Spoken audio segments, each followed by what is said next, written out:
How's everyone doing today? I'm doing the first, or talking about the second, or the third, fuck me, my brain is actually frizzle fried.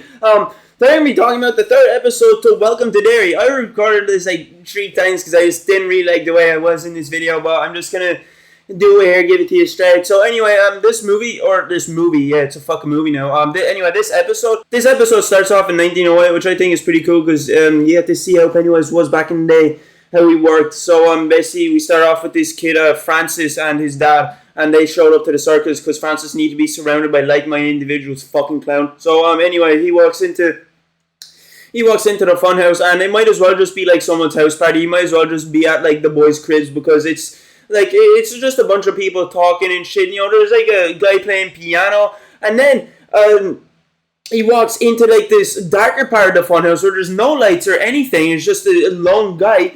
I don't know if he had coronavirus or why he's away from everyone, but he's just chilling on his own in the dark. And then the guy tells him to get closer, and for some reason the kid listens to him. He's like, "Is this your dad? Is your dad telling you to get closer?" So the kid does get closer, and then the old man, he whips out a lighter and shows him the most gnarliest face reveal ever. He shows him that he's missing an eye, and he's missing a couple of teeth, and the kid doesn't really like that, so he dips. He gets the fuck out of there. So him and his dad are driving along the road in the countryside, and the car just randomly breaks down because their car decided to go on strike. So his dad basically tells the kid, "Yo, go get us some water. We're parched." So the kid goes to the shop, goes to the one that's selling water because he's not really a big fan of dehydration. So he gets like a jar of water, I'm very sure it was.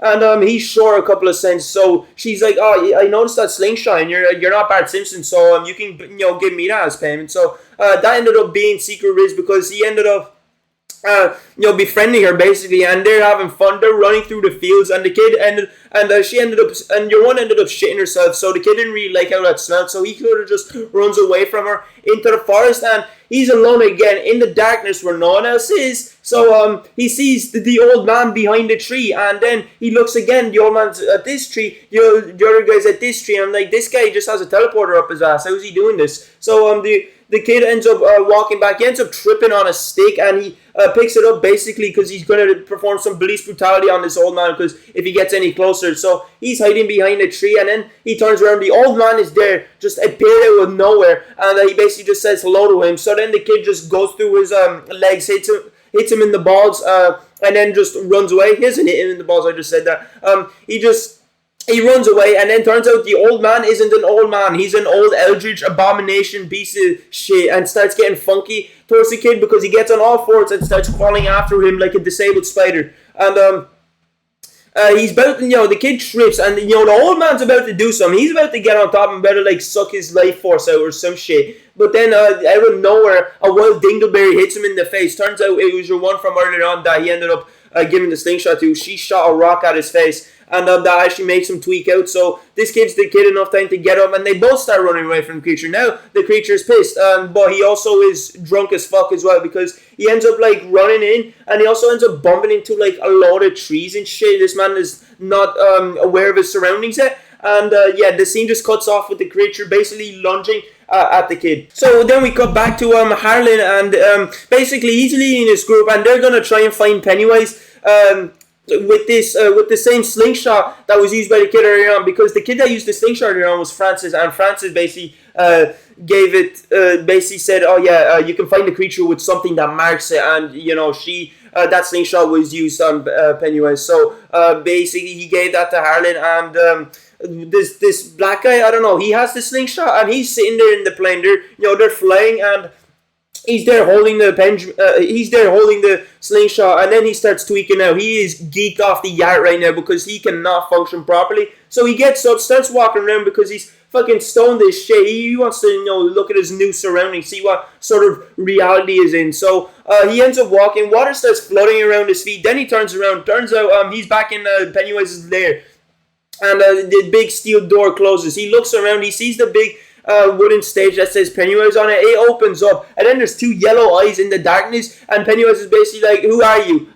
Great question, man. I would also be asking, "Who are you?" if there was some random ass dude in my little shitty sewer there. So basically, the eyes zoom in on him, and it's like a mask, and then the guy starts seeing like visions of like war and violence and shit. I feel like it's something that I feel like it's the future. I feel like it's just something that's gonna end up happening in the show. It's just a bit of a foreshadowing. So then he snaps back to reality. Up to goes gravity, and then actually down to goes gravity, because then a bunch of fucking toys just start falling around him.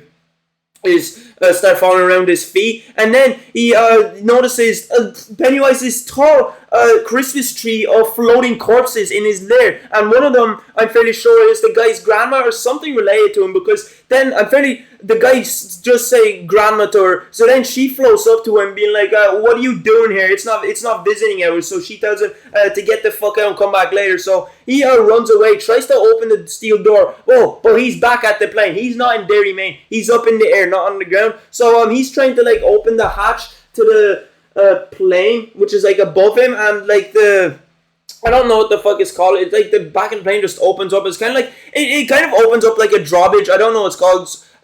But yeah, Leroy basically like stops him from opening the hatch, and the guy, he's had enough, so he decides to try and kill himself by walking off the plane. He's about to break his legs, but then Leroy comes out of nowhere, grabs him, and be like, what are you doing? He basically just saved his life. He done the opposite of assisted suicide and done assisted living. So we cut back to the main group from the last episode. Ronnie, Lily, Randomas kid and a black kid named Will. So basically they're trying to figure out how are we gonna get pictures of this shit? If I don't say anything, their dad, Ronnie's dad is gonna get in trouble. But if I do say something, they're gonna think I'm cracked in the head and they're gonna send me back to Arkham Asylum to get lobotomized or some shit. So they're trying to figure this out, and basically one of the kids, his uncle, basically knew a priest who when the priest had people he didn't like, he would summon in the ancient ops to send after the people. And basically what they're trying to do, what their plan is, they're gonna go to the cemetery, because that's where his uncle done it, and they're basically gonna do the summoning ritual to draw it out, to draw Pennywise out, so they can get photographic evidence that they're seeing some fucked shit in their town. So they're at the cinema, that was like episode 1, bro. They're at the cemetery and they're doing the ritual, and they're sitting around, and then one of the kid who basically telling about it is like, right, I need to go take a piss.